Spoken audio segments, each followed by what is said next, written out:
Rain lashed against the corrugated iron roofs of Makoko, the floating slum, as Adanna pressed her ear to the static cracking radio. The voice of her mentor, Mrs. Ngozi, hissed through the speaker. "They are lying, Adanna. The spill isn't contained. It's spreading southward. Umuo." The transmission died. Outside, the lagoon's back-end waves slapped against the stilts, and Adanna's reflection in the oil-slicked water wrapped into a girl she didn't recognize. Her aunt Nneka, mouth sewn shut with rusted wire.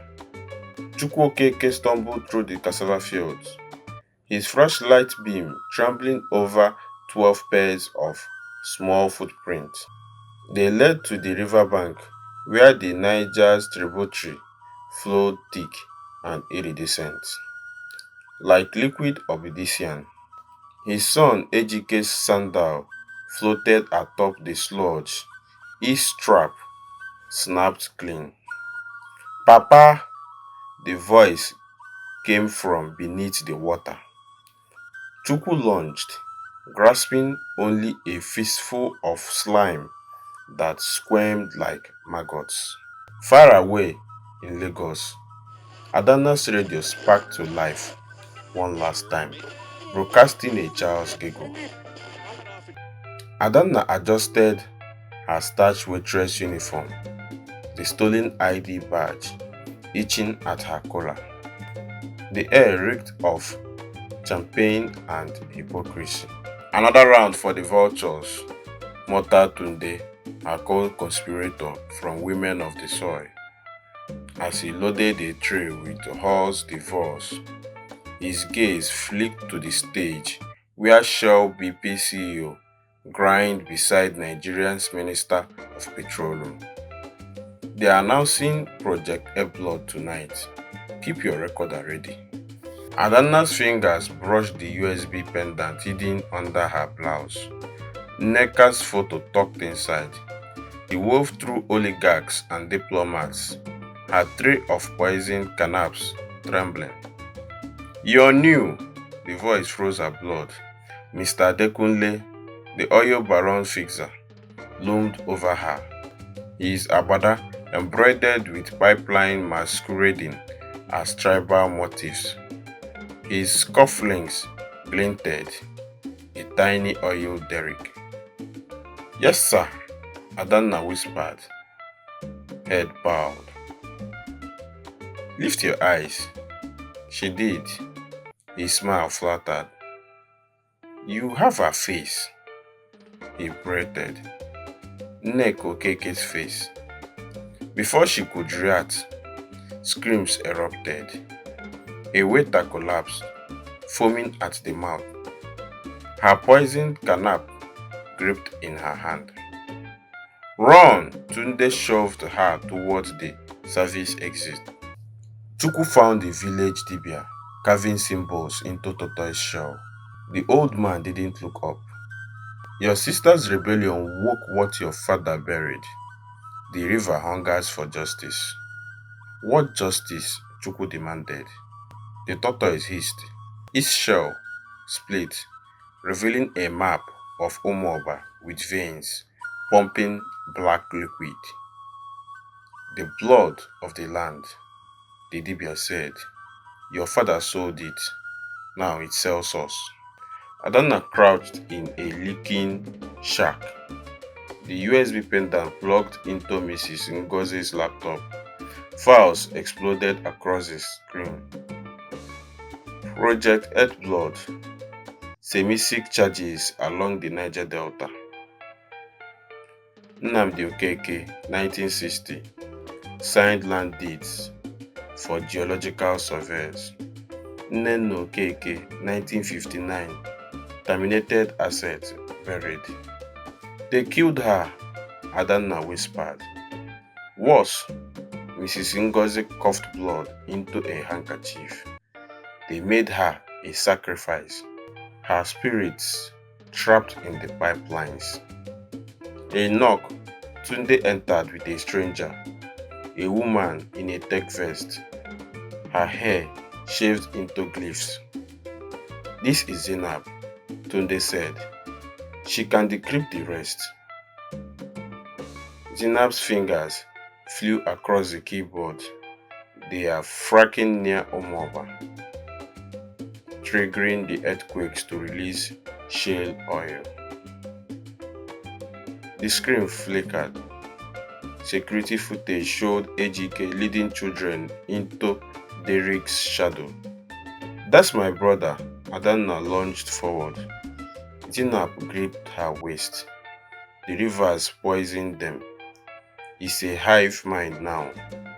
Nneka's anger, the children's fear, the oil toxicity, they are sleepwalking to detonate the charges. Chukwu's wife screamed as Iroko sap oozed down their hot walls. Forming words, "Bring her back." "It was Adanna," Nkechi sobbed, clutching her pregnant belly. "The river wants your sister." Adanna and Zainab broke into the abandoned library, its shelves choked with cobweb ledgers. "Here," Zainab blew dust off a 1959 land survey. Nneka's protest. She tried to stop the first drill. They framed her death as a ritual killing. A cold breath grazed Adanna's neck. The pages rustled, flipping to a photo of Nneka standing atop an oil derrick. "They never looked here," Nneka's voice echoed beneath the shrine. Adanna's pendant heated. She smashed a floorboard, revealing a child's skull with bullet hole. British 303 cartridge, Zainab identified.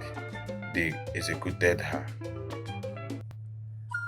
Chukwu dug beneath the ancestral shrine, his spade clinging against metal. A British oil drum surfaced.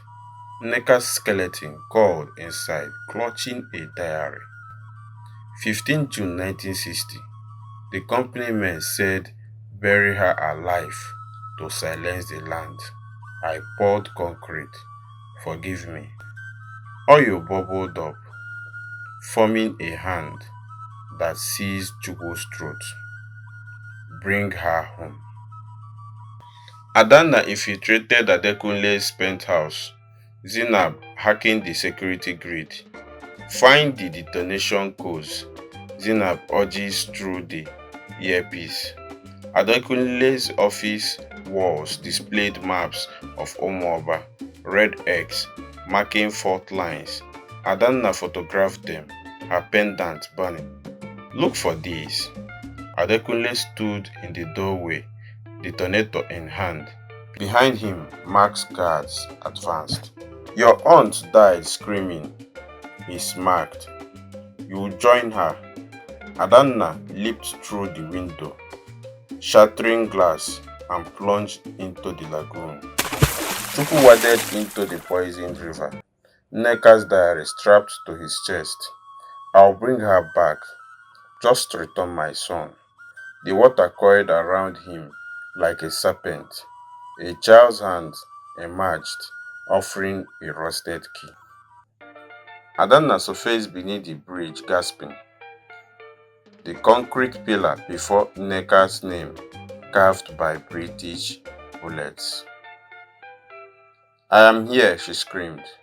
The river answered. Nectar's spectre rose, oil and bone, and thrust a spectral machete into Adanna's hands.